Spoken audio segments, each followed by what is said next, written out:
Bismillahirrahmanirrahim. Assalamu alaikum dear students. I am your teacher from the Reader School Hafizabad. Today we are going to start our biology book of class 9. Our book contains total 9 chapters and the book is divided into 3 sections.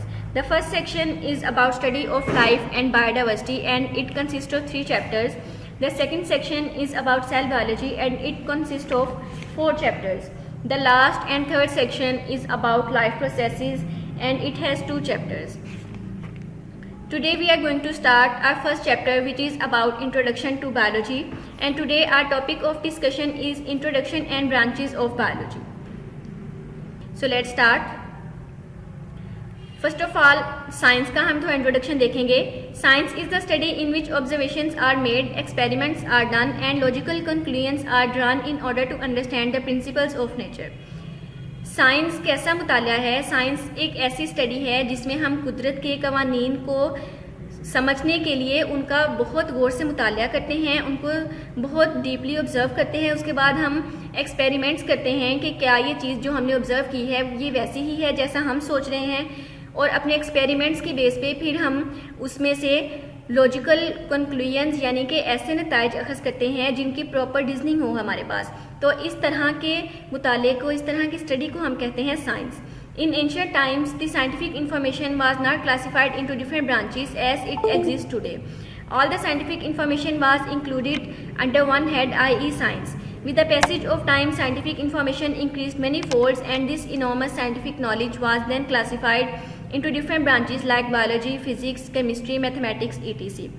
जितने भी scientific subjects हैं, इन सब के इस तरह से अलग अलग नेम्स नहीं थे, ये सारे इकट्ठे ही स्टडी किए जाते थे साइंस के अंडर. लेकिन जैसे जैसे वक्त गुजरा उस तरह से साइंटिफिक इंफॉर्मेशन बढ़ती गई, साइंसदानों ने तरक्की की, ज़्यादा से ज़्यादा जो है नॉलेज कलेक्ट हुआ, तो उनको ज़रूरत पड़ी कि अब साइंस को डिफरेंट ब्रांचेस में डिवाइड किया जाए क्योंकि इतनी सारी इन्फॉर्मेशन को एक सब्जेक्ट के अंदर स्टडी करना आसान नहीं है.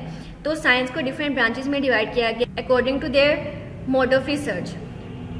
Scientific knowledge is the common heritage of mankind. This is said by doctor Abdul Salam. Doctor Abdul सलाम का कहना है कि साइंटिफिक नॉलेज जो है वो इंसान की मिरास है. तमाम इंसान जो हैं उनको साइंटिफिक नॉलेज इकट्ठा करना चाहिए, उसके बारे में पढ़ना चाहिए. ये ऐसा नहीं है कि साइंस के बारे में कोई चंद मखसूस लोग पढ़ सकते हैं या कुछ मखसूस लोग हैं जो साइंसदान बन सकते हैं. हर इंसान को साइंस पढ़नी चाहिए, इसके बारे में नॉलेज होना चाहिए ताकि हम आम जिंदगी को बेहतर तरीके से गुजार सकें, हर चीज़ को अच्छे तरीके से समझ सकें. Introduction to biology. Biology is the scientific study of life. The word biology has been derived from 2 Greek words, bios meaning life and logos meaning thought or reasoning. Biology क्या है? ज़िंदगी के मुताले को हम कहते हैं बायोलॉजी.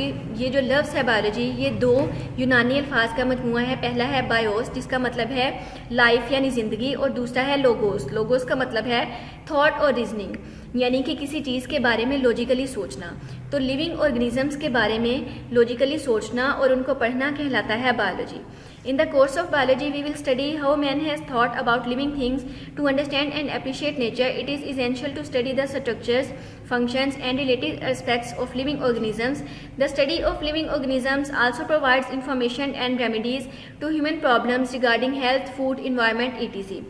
बायोलॉजी की इस बुक में हम पढ़ेंगे कि किस तरह से इंसानों ने लिविंग ऑर्गेनिजम्स के मुताले के बारे में सोचा, और ये भी कि कुदरत के बारे में अच्छे तरीके से समझने के लिए ये बहुत ज़रूरी है कि हम लिविंग ऑर्गेनिजम्स के स्ट्रक्चर्स और फंक्शंस को समझें. और लिविंग ऑर्गेनिजम्स के बारे में जब हम पढ़ते हैं तो लिविंग ऑर्गेनिज्म से रिलेटेड जितने भी मसाइल हैं उनका भी हमें हल मिल जाता है, जैसा कि सेहत के मसाइल, खाने और माहौल के मसाइल भी लिविंग ऑर्गेनिजम्स को पढ़ने से हल होते हैं क्योंकि उनका डायरेक्ट लिंक है इन सब चीज़ों से.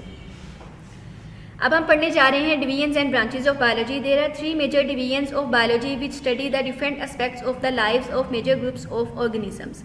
बायोलॉजी की मेजर 3 डिवीजन्स हैं जिनमें हम लिविंग ऑर्गेनिजम्स के जो मेजर ग्रुप्स हैं उनके मुख्तलिफ पहलुओं के बारे में पढ़ते हैं. तो मेन जो डिवीजन्स है बायो की वो है zoology, botany and microbiology. Zoology, this division of biology deals with the study of animals. Zoology जो है बायो की ऐसी ब्रांच है जिसमें हम सिर्फ जानवरों के बारे में पढ़ते हैं. जानवरों में इंसान भी आ जाते हैं, वाइल्ड एनिमल्स भी आ जाते हैं, बर्ड्स भी, इंसेक्ट्स भी. ये सब चीज़ें आ जाती हैं जोलॉजी में। उसके बाद है botany. This division of biology deals with the study of plants.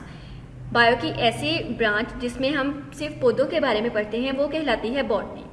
उसके बाद है microbiology. This division of biology deals with the study of micro organism such as bacteria etc। अब ये जो माइक्रोबायोलॉजी है इसके भी बारे में पहले बात कर लेते हैं कि माइक्रो एक अलग वर्ड है और बायो और लोगी हमने पीछे पढ़ा कि ये अलग वर्ड्स हैं। माइक्रो का मतलब होता है स्मॉल, जबकि बायोलॉजी का मतलब है स्टडी ऑफ लाइफ। तो माइक्रोबायोलॉजी को हम कह सकते हैं कि this is the study of small living organisms. इसमें हम ऐसे लिविंग ऑर्गेनिजम्स के बारे में पढ़ते हैं जो कि बहुत छोटे हैं, जो हमें आम आंख से नज़र नहीं आते, जिनको देखने के लिए हमें माइक्रोस्कोप यूज़ करना पड़ती है, जैसे कि बैक्टीरिया, वायरस वगैरह। In order to study all the aspects of life these divisions are further divided into different branches as defined below. आप कह रहे हैं कि ज़िंदगी के तमाम पहलुओं के बारे में मज़ीद डिटेल से, तफसील से पढ़ने के लिए साइंटिस्ट ने इन 3 डिवीजन्स को भी मज़ीद छोटी छोटी ब्रांचेस में डिवाइड किया है, जिनके बारे में हम मज़ीद आगे पढ़ने जा रहे हैं। इस पिक्चर में आप देख सकते हैं जोलॉजी, बॉटनी और माइक्रोबायोलॉजी को। This is zoological section which contains animals, this is the botanical section and this is the section of microbiology. ये आप देख सकते हैं छोटे छोटे माइक्रो ऑर्गेनिजम्स हैं जो कि आम आंख से ठीक से नज़र नहीं आते। इनको देखने के लिए हमें माइक्रोस्कोप यूज़ करनी पड़ती है। अब हम पढ़ने जा रहे हैं फर्दर ब्रांचेज ऑफ बायोलॉजी। सबसे पहले है मॉर्फोलॉजी।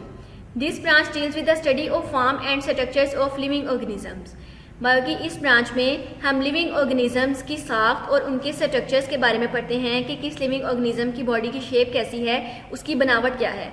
मॉर्फ का मतलब होता है स्ट्रक्चर और लोगी का मतलब आपको पता है थॉट और reasoning. Molecular biology, biochemistry deals with the study of the molecules of life e.g. Water, proteins, carbohydrates, lipids and nucleic acids. Molecular biology भी बायोलॉजी की एक ब्रांच है जिसमें हम ज़िंदगी से रिलेटेड जो मॉलिक्यूल्स हैं, जो ज़िंदगी गुजारने के लिए बहुत ज़रूरी मॉलिक्यूल्स हैं, उनके बारे में पढ़ते हैं। फॉर एग्जांपल वाटर, पानी के बगैर आपको पता है ज़िंदगी पॉसिबल नहीं है। उसके बाद proteins, carbohydrates, lipids and nucleic acids. ये सारी चीज़ें हमारी डाइट में भी शामिल होती हैं और हमारी बॉडी का हिस्सा भी हैं। तो इन सब की स्टडी कहलाती है molecular biology. Anatomy. The study of internal structures is called anatomy. Living organisms के इंटरनल स्ट्रक्चर्स यानी उनकी बॉडीज़ के अंदर प्रेजेंट स्ट्रक्चर्स को जब हम पढ़ते हैं तो उस स्टडी को कहते हैं एनाटमी। उसके बाद है histology. The microscopic study of tissues is called histology. Living organisms की बॉडी जो है आपको पता है सेल से मिलकर बनी है और ज़्यादा सारे सेल्स जब आपस में कंबाइन करते हैं तो वो बनाते हैं टिश्यूज़। और जब हम टिश्यूज़ को स्टडी करते हैं अंडर माइक्रोस्कोप तो ऐसी स्टडी को हम कहते हैं हिस्टोलॉजी। उसके बाद है cell biology. The study of the structures and functions of cells and cell organelles is called cell biology. This branch also deals with the study of cell division. Cell biology में हम क्या करते हैं, cell के बारे में पढ़ते हैं और सेल के अंदर मौजूद जो सेल ऑर्गेनेल्स हैं उनके बारे में, उनका स्ट्रक्चर भी हम देखते हैं और उनके फंक्शंस को भी डिस्कस करते हैं। तो इस तरह की स्टडी कहलाती है सेल बायोलॉजी। सेल बायोलॉजी में हम सेल और सेल के ऑर्गेनेल्स के स्ट्रक्चर और फंक्शन के अलावा हम सेल की डिवीजन के बारे में भी देखते हैं कि किस तरह से एक सेल डिवाइड होकर 2 सेल्स में कन्वर्ट होता है। उसके बाद है physiology. This branch deals with the study of the functions of different parts of living organisms. जानदारों के जिस्म के मुख्तलिफ हिस्सों के अफ़ाल यानी कि मुख्तलिफ हिस्से क्या क्या काम सर अंजाम देते हैं उनके बारे में जब हम पढ़ते हैं तो वो कहलाता है फिजियोलॉजी। फिजियो का मतलब है फंक्शन। नेक्स्ट है genetics. The study of genes and their roles in inheritance is called genetics. Inheritance means the transmission of characters from one generation to the other. Genetics जो है वो जीन से निकला है। जीन आपको पता है ऐसा यूनिट है जो कि पेरेंट से इंफॉर्मेशन लेकर ऑफस्प्रिंग में ट्रांसफ़र करता है। 8th क्लास में हमने जीन्स के बारे में बहुत डिटेल में डिस्कस किया है। तो जब हम जीन्स को स्टडी करते हैं और विरासत में उनके किरदार को डिस्कस करते हैं कि किस तरह से जीन्स जो हैं वो पेरेंट्स के कैरेक्टरिस्टिक्स को ऑफस्प्रिंग में ट्रांसफ़र करवाते हैं, तो इस तरह की स्टडी को हम कहते हैं जेनेटिक्स। इनहेरिटेंस को भी यहाँ पे उन्होंने डिफाइन किया। इनहेरिटेंस का मतलब है एक नस्ल से दूसरी नस्ल में खुसूसियात का मुंतकिल होना, और ये काम कौन करवाता है, जीन्स। और जीन्स के मुताले को हम कहते हैं genetics. Embryology. It is the study of the development of an embryo to new individual. Embryo क्या है, जब एक लिविंग ऑर्गेनिज्म अपने मदर के वॉम्ब में बन रहा होता है तो उसकी जो अर्ली स्टेज है वो कहलाती है एम्ब्रियो। एम्ब्रियो के बाद आहिस्ता आहिस्ता लिविंग ऑर्गेनिज्म के पार्ट्स बनना शुरू होते हैं और वो कंप्लीट इंडिविजुअल की शक्ल इख्तियार करता है। तो जब हम एम्ब्रियो से लेकर एक कंप्लीट इंडिविजुअल बनने तक एक लिविंग ऑर्गेनिज्म की डेवलपमेंट को स्टडी करते हैं तो उस ब्रांच को हम कहते हैं embryology. Taxonomy, it is the study of the naming and classification of organisms into groups and सब ग्रुप्स। लिविंग ऑर्गेनिजम्स की स्टडी को आसान बनाने के लिए साइंटिस्ट ने उनको डिफरेंट ग्रुप्स और सब ग्रुप्स में डिवाइड किया हुआ है, और जब हम इस तरह ग्रुप्स की फॉर्म में ऑर्गेनिजम्स को स्टडी करते हैं तो वो स्टडी कहलाती है टैक्सोनॉमी। उसके बाद है palaeontology, it is the study of fossils which are the remains of extinct organisms. Palaeontology क्या है? ऐसे जानदार जो कि इस दुनिया से नापैद हो चुके हैं, मर चुके हैं और उनकी नस्ल का कोई एक भी सिंगल ऑर्गेनिज्म इस दुनिया पे अब मौजूद नहीं है, तो उनकी डेड बॉडीज़ की जो हड्डियाँ और जो कुछ प्रिंट्स अगर उनके ज़मीन पर मौजूद हैं तो इस तरह की उनकी हम बाकियात को जब स्टडी करते हैं तो वो कहलाती है palaeontology. Environmental biology, it deals with the study of the interactions between the organisms and their environment. इस ब्रांच में हम पढ़ते हैं लिविंग ऑर्गेनिजम्स और उनके माहौल के आपस में जो ताल्लुकात हैं, यानी कि किस तरह से ऑर्गेनिजम्स अपने इन्वायरमेंट पर डिपेंड करते हैं और ऑर्गेनिजम्स की एक्टिविटीज से किस तरह से उनका इन्वायरमेंट जो है वो इफेक्ट होता है। Social biology, this branch deals with the study of social behaviour of the animals that make societies. कुछ जानवर जो हैं वो सोसाइटीज़ की फॉर्म में रहते हैं और कुछ जानवर जो हैं वो अलग अलग रहना पसंद करते हैं। तो ऐसे एनिमल्स जो सोसाइटीज़ की फॉर्म में रहते हैं उनके सोशल बिहेवियर, उनके रवैये के बारे में जब हम पढ़ते हैं तो कहलाता है social biology. Parasites are the organisms that take food and shelter from living host and in return harm them. अब यहाँ पर उन्होंने लिविंग ऑर्गेनिज्म की एक टाइप के बारे में बताया है जो कि कहलाते हैं पैरासाइट्स। ये ऐसे जानदार हैं जो कि अकेले सर्वाइव नहीं कर सकते, ये किसी न किसी लिविंग ऑर्गेनिज्म की बॉडी के ऊपर या बॉडी के अंदर रहते हैं और जिस लिविंग ऑर्गेनिज्म के साथ ये रहते हैं उसको कहते हैं होस्ट, और ये अपने होस्ट से फूड भी लेते हैं और पनाह भी लेते हैं और बदले में उसको नुकसान भी पहुंचाते हैं। Parasitology, this branch deals with the study of parasites. Parasites की स्टडी को हम कहते हैं parasitology. Biotechnology, it deals with the practical application of living organisms to make substances for the welfare of mankind. Biotechnology में scientist different living organisms को use करते हैं इंसानों की फलाह के लिए, मुख्तलिफ चीज़ें बनाने के लिए, यानी कि इंसान भी तो लिविंग ऑर्गेनिजम्स हैं। लिविंग ऑर्गेनिजम्स के फ़ायदे के लिए दूसरे लिविंग ऑर्गेनिजम्स को यूज़ किया जा रहा है। तो इस ब्रांच को, इस तरह की एप्लीकेशन को कहते हैं biotechnology. Immunology, it is the study of the immune system of animals which defends the body against invading microbes. Immune system क्या है? हमारी बॉडी का डिफेंस सिस्टम है जो हमें मुख्तलिफ बीमारियों से, मुख्तलिफ जर्म्स से बचाता है, उनके अटैक के बाद भी उनसे लड़ता है और हमें बीमारी नहीं लगने देता। अब जब हम इम्यून सिस्टम को स्टडी करते हैं तो उस स्टडी को हम कहते हैं इम्यूनोलॉजी। ठीक है।